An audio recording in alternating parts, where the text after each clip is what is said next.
Hey, everybody, this is Jory Butler with Live Your Story, and I am so excited today because I get to hang out with a special guy out there in Tennessee, and many of you probably already know him. I just was able to meet him, and just a wonderful human being, number one. His name is Ken Coleman, and he's host of the Ken Coleman Show. He's with Ramsey Solutions, and he's a number one best-selling author of the Proximity Principle, which I think is an amazing book in what you teach. So if you guys don't know him, you need to get to know him. We're going to have him for a little bit today, and he's going to give some hope, some encouragement, some tools to be able to help people that are out there. And the whole reason why we're talking to him today is just to give people hope more than anything and some good information. So Ken, hey, thank you for hanging out with us today. Excited to be with you, Jory. Thanks for having me. I really appreciate it. Well, Ken, for a lot of people that are out there, I know that there are some people out there that know who you are and what you do, but some people don't. Can you just tell us a little bit about yourself for those people? Well, I'm part of Ramsey Solutions, so I work closely with Dave Ramsey, and I have my own radio show entitled The Ken Coleman Show. And much like Dave Ramsey's show, it is a caller-driven show. We are on radio stations around the country in national syndication. We're on Sirius XM. We also broadcast the show on YouTube, live stream, and of course, we podcast the show. And the show's focus is basically this: that we believe that every man and woman on the planet was created to fill a unique role in their work, to contribute through their work. So that means that they and you are needed, and it means that you must do it. There's a duty for you to be you. And so, because we believe that, we believe in the methodology of how do you discover what that unique role is? And you do it by getting clear on three major indicators. Number one, what you do best. Hmm. This is soft skills, hard skills, so abilities and qualities. Then you get clear on what you love to do most. This is the task, the function, work that when you think about this work, you get excited about it. When you're in the middle of the work, you're excited and time seems to disappear. So it's measured by high emotion and high devotion. And Hmm. then the third indicator is what results matter most. And so this is usually around people, problem, and a solution. So who are the people you most want to help? What's the problem they have that you want to solve? And what's the solution that will lead to solving their problem?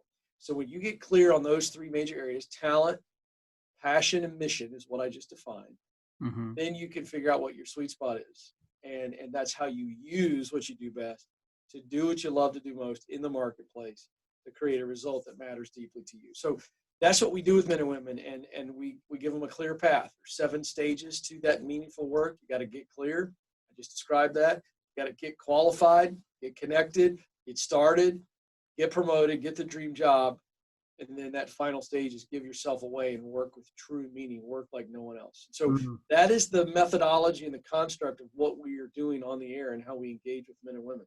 And Hmm. so it's live and it is unfiltered, and I am equal parts coach, counselor, and cheerleader.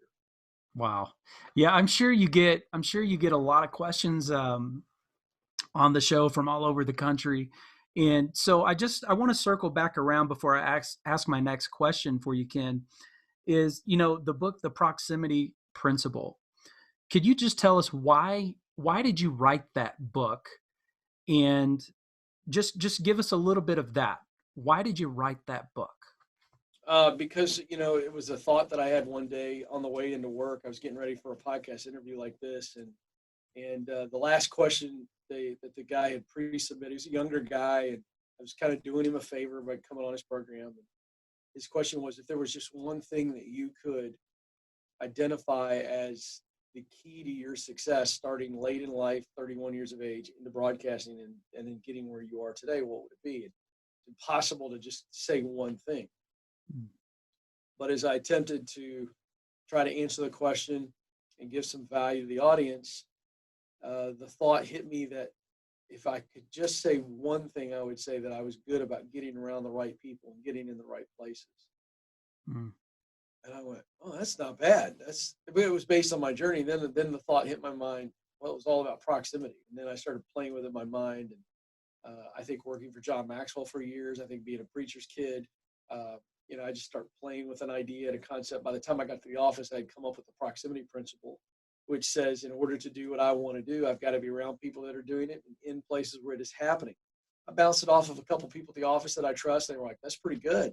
So I started sharing it on my radio show and people started picking up on it. So then we got to the point where it's like there's something here. And the answer to your question is I wanted to demystify, just take all of the mythical, well, people that do what they love are these fortunate souls who fall into it. I wanted to destroy that myth and show people that there is actually a really simple process by which opportunity will show up on your doorstep. But you've got to be intentional to get around the right people and get in the right places. And that's where opportunity meets us. So in other words, Jory, you can't ever experience the right time. You'll never experience the right time if you're not in the right place. It doesn't work. It doesn't work that way. And so I just really wanted to simplify the journey. And it's just, I think God gave me the words on it. The whole thing just works, And so that's why I wrote the book, to really help people go, wait a second. Okay, this is not this impossible climb. It's doable. Mm-hmm. I love that, Ken. I know there's a lot of people out there that when they start thinking about their calling, or they start thinking about work that matters, or they start thinking about like, what can I really do? What can I sink my teeth in? It really becomes this question of, what am I to be? And it becomes this deeper level questioning. And what I love about what you do and what you lay out in the book and what you lay out in the show and then what you talk about all the time is that there is a process, and it doesn't have to be overwhelming. It doesn't have to be so complicated.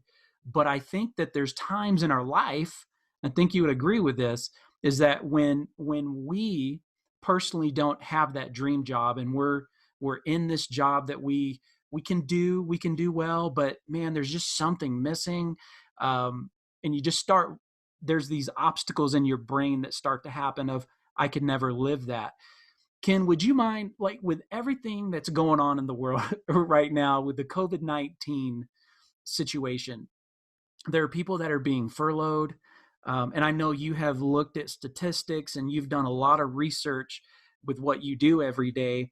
What can you tell somebody really want to do what they're called to do? They're wanting to find that dream job, but they're having a hard time believing that they can actually do it.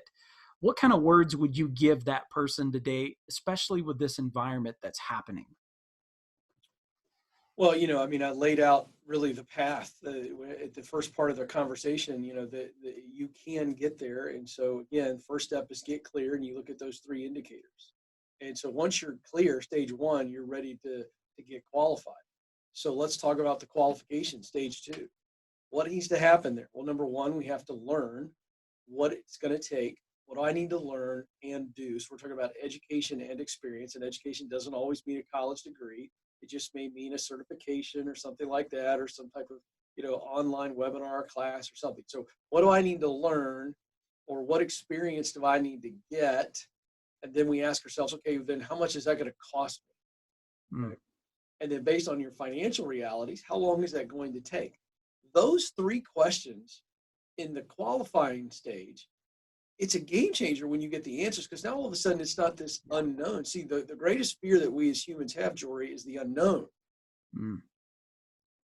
So once we know what I have to learn and do, how much that's going to cost, and how long that's going to take, I go, okay, it's going to take me 5 years. I'm making this up arbitrarily, but it's going to take me 5 years, and it's going to cost me $10,000. Now you've got answers. Now it's about, okay, how do I come up with the $10,000? How do I cash flow my way through there? What sacrifices do I need to make in order to cut expenses or make more money? See, once we do that, we go, oh, okay, this is actually possible, right? And so while we're getting qualified, we can be in stage 3. Stage 2 and 3 could be at both stages at the same time. Stage 3 is get connected. So you're using the proximity principle, and you're making connections, and you're learning and doing and connecting and getting up again and learning and doing and connecting. And all of a sudden, opportunities start to present themselves and they get closer and closer and closer. The first couple times that you land an opportunity and then that leads to another opportunity, now you got beautiful momentum. Mm-hmm. And so the answer to your question is in these uncertain times, you may have had to press pause, or pause got pressed for you. But even in uncertainty, here's what you can be certain of. Your dream is not gone. May have gotten delayed.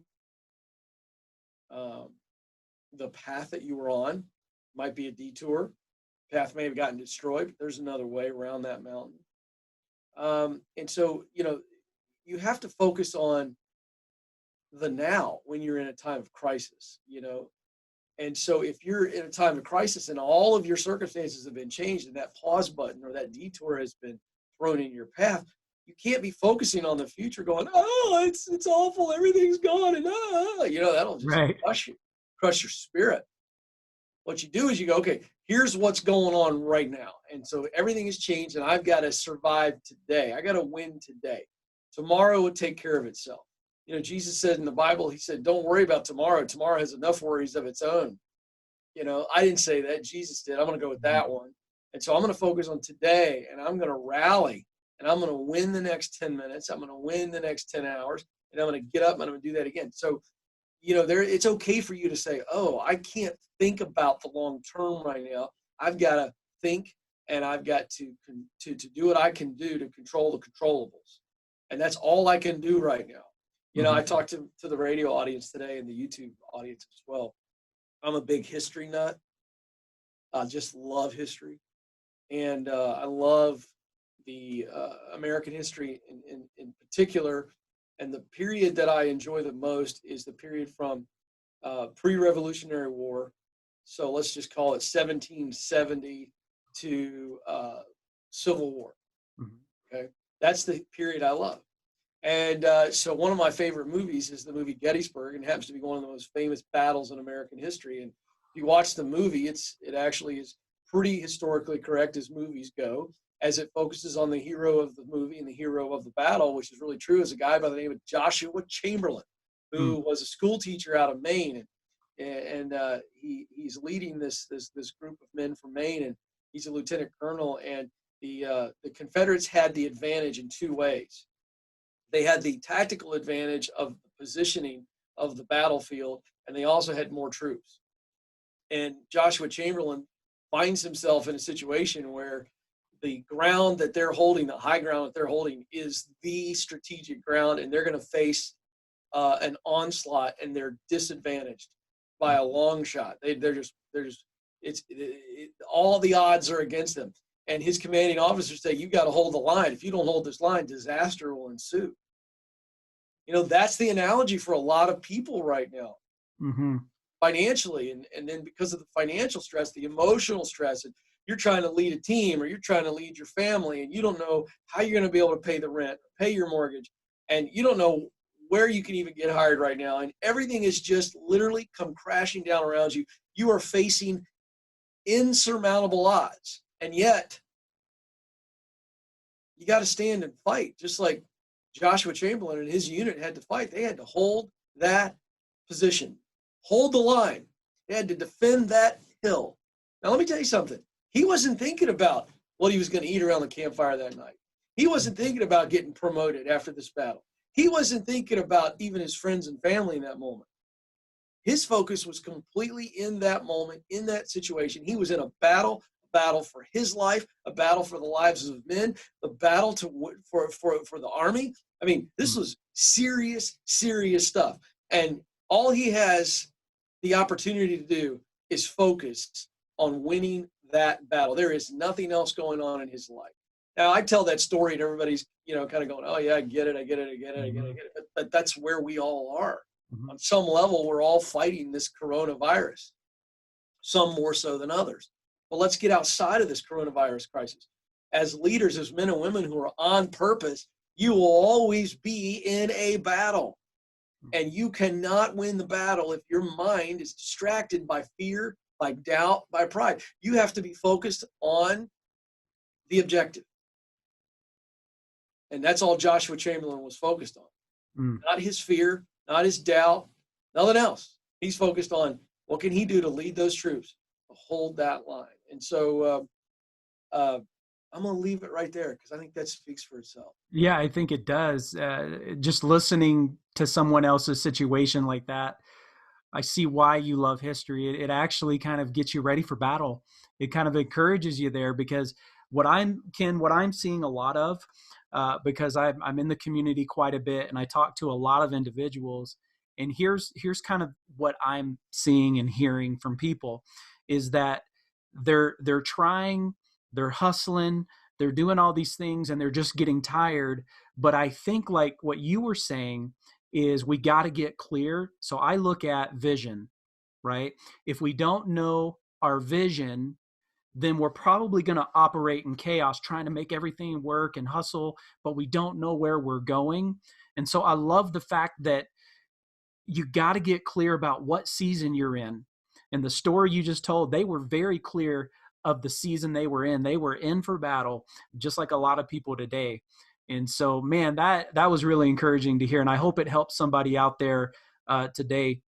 And so, I keep hearing Ken, I keep hearing you say, whether it's a crisis or not, right? Whether we're in good or bad times, you're still kind of giving the same type of wisdom to people. Is that right? Yeah, because I mean, I don't know that I don't know that what I'm teaching and that my methodology and philosophy are suited for one time of history or another. You know, the Mm-hmm. reality is that whether you're in a crisis or not, your purpose doesn't change. Your tactics may change, but you were created to fill a unique role. You were needed. You must do it. Mm-hmm. End of That's good. story. So yeah, I mean, there's, you know, I think you have to be a little bit more focused. That's why I shared that story. Mm-hmm. You have to shift. You know, when you come out of this coronavirus crisis, you may not have to have that um, maniacal focus on that one mission, right? You got multiple missions.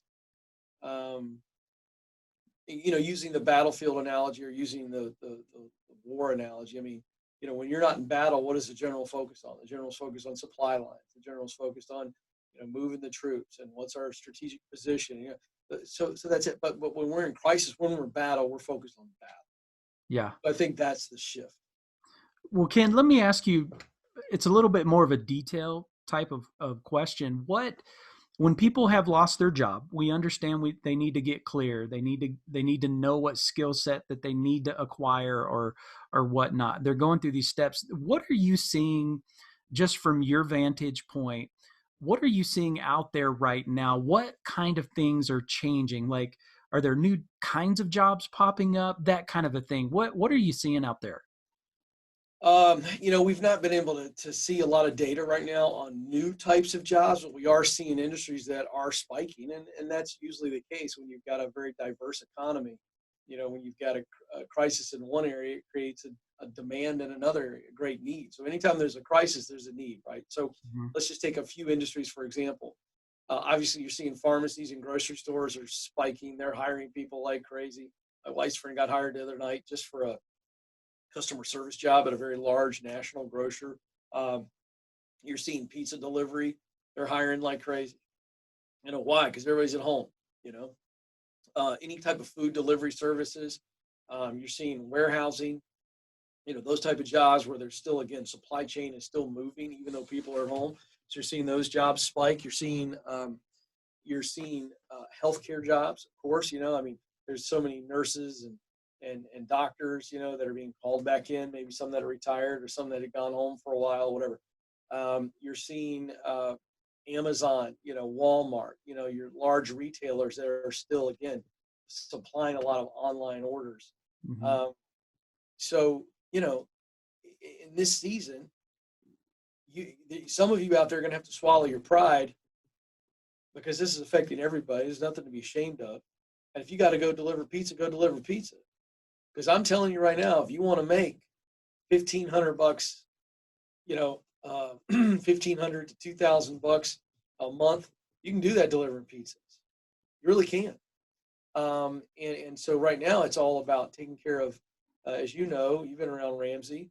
the four walls, right? So we're talking about shelter, we're talking about food, utilities, transportation, and even right now, transportation is not that big a deal for some of you. So, right now, that's the focus. That's that battle we're talking about. So if you got to go work two jobs, if you got to call some people and say, hey, this is where we stand. We can't pay you right now, but we're going to pay you. Here's our plan, and have a conversation. I just think there's a lot you can do right now, because this isn't a Tennessee problem. This isn't a Southeast problem. This isn't a United States problem. This is a global problem. And so right now there are a lot of places that are hiring. And I'm hoping that you're going to see these healthcare professionals and the governors and the president and Congress. I hope we pivot as quickly as we did in shutting the economy down, that we pivot to what's the way to get it back going. And it's not more dollars from the Fed. We've got to get people out of their house. We have a consumer-driven economy. And so when everybody started freaking out and getting scared, because that's all we were hearing was panic-inducing information. So everybody went home and everybody stopped spending money except for on toilet paper. And so as a result, hotel industry, airline industry, tourism industry, the gaming industry, you start thinking about Las Vegas alone. You start thinking about hotel employees and restaurant employees alone. I'm not surprised that the unemployment's 16.7 million right now. I'm not surprised at all. Mm-hmm. It's what happens when you shut down foot traffic. Right. So my gosh, I don't want to get off on this tangent, but yeah, it's not good for me. We were in a very happy, positive place. I am very dismayed by two things. I'm gonna throw this at you because I think this is a bigger conversation. Yeah. I'm dismayed by two things. I'm dismayed by the amount of leaders in this country, political and health leaders, that are shaping public policy, that are wrecking people's lives, the economy, because of fear, not facts. And that's what we're seeing right now. We're seeing the models that we've all made these nutty decisions on, and all of a sudden it's not as bad. It doesn't take away that this is a real health thing. However, I'm seeing fear-based leadership, not factual-based leadership. And then the other thing that's troubling to me is how many American people are just fine to sit home and watch their own jobs disappear and millions of other people's jobs disappear. Just sit there and take it. Okay, well, they told me I need to stay at home. Really concerned about that. I think we've got to be mindful. And I don't see mindful leadership, and I don't see a mindful citizenry. Not across the board. Yeah.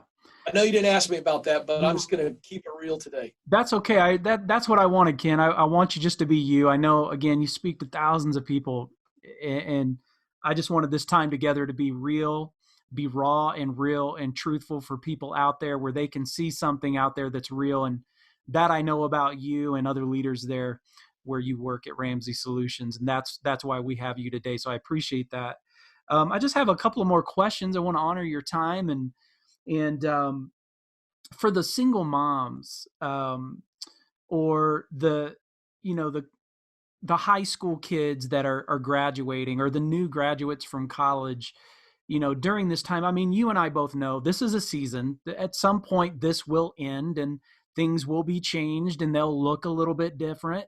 But we're all going to have to do the proximity principle. We're going to have to go through those steps to find that dream job or dream work. But a question for you, there's some people out there, they're losing their job and all that. And they're wondering, the step that you mentioned about getting education, getting information, getting education, going back to school or doing some other type of education. Would you mind speaking to that just briefly? Maybe give some people out there some ideas that maybe can't afford to go back to a 4-year school. What kind of ideas could you give them? Well, the first thing I want people to do is to actually do the research and find out, do I have to have a degree to be able to get in the door? Because 50, 60, 75 years ago, when higher education became a thing, it was a very different thing in our world. It was this new, this is higher education, give more education. And so all of a sudden, in the American society, the college degree basically was like the kind of the cream delay of line of demarcation, right? there you go, yeah. So it was like, okay, if you don't have a college degree, you're a loser. That's not what anybody said, but essentially that's what it became, right? It's like, Mm-hmm. oh, well, if you can get the higher education, you're more qualified, you're going to be more successful. That's exactly what happened. It's like, well, go to college, go to college, go to college. And so you had generations and generations, now of parents that are feeling this pressure that they felt as kids to push their kids into college so that they can be as successful as possible. But all of a sudden, our economy has shifted pretty dramatically, and we are in a completely new economy. And because of technology, the economy will continue to evolve, and we are seeing more and more that there are plenty of really, really well-paid careers and industries that do not require a college degree. So the first thing is, do you need a college degree, or is this just something that you feel pressure on? Because if you don't need a college degree to get entry point, I'm going to tell you, why in the world would you go to college? Now, I got some friends who can't stand that position. My best friend, Bill, thinks that is a ludicrous position. He thinks, well, you as a kid, you just need that rite of passage in 4 years. Well, I'm not against it. Again, I had a good college experience. Right. What I'm saying is you don't need it. And if you don't need it, so you're doing the research and you realize, oh, I don't actually need it, then why do it? To me, it's a colossal waste of time. I'm about getting after it, man. Right. So that's the first thing I'd say is, do you need it? Because if it's not required, well, then it's not required. So start looking at, well, what is required? And to the extent that you can get in the workforce and get experience earlier than waiting 4 years, it's better for you. You're going to make more money in the short term and the long term. You're going to get more experience in the short term and the long term. I can't see anything wrong with that. So I'd start there. And then if in fact, that school is part of the deal, you got to do it. It's the price of admission. Then, again, what we teach at Ramsey Solutions, you're doing everything you can to cash flow your way through it. Name brand schools don't make a hill of beans difference. I don't remember the last time I went to the doctor, but when I went in, I know I didn't ask the doctor to bring the diploma in on the frame and let me check it out, and then Google it and do some homework on it, rate the college. No, I just said, hey, doc, my throat hurts, help me. And so you have to have the mindset of, if that's what it takes, then what really matters is that I get the qualification that I need. And I need to do what's best for me, not what's best for my reputation. Big difference. Because the reputation is concocted up here where most people don't care where you went to school. They just want to know, can you help me win? Right. And so if you're the single mom, or you're the student coming out of high school or college, and you're going, how do I get qualified? What's the basic way to get qualified? Do your homework and figure out the multiple ways to get qualified. If there are multiple ways, what's the easiest, most efficient for you? And then it's less about your degree. It's less about your education. What really matters is who you know, not what you know. That's good. That's good. Well, Ken, I really appreciate your time, and I appreciate you taking time to answer each of these questions deeply, because I think people need to hear that right now. And I just want to thank you for that time. As we kind of round this up, what are some of the best ways for people to stay in touch with you?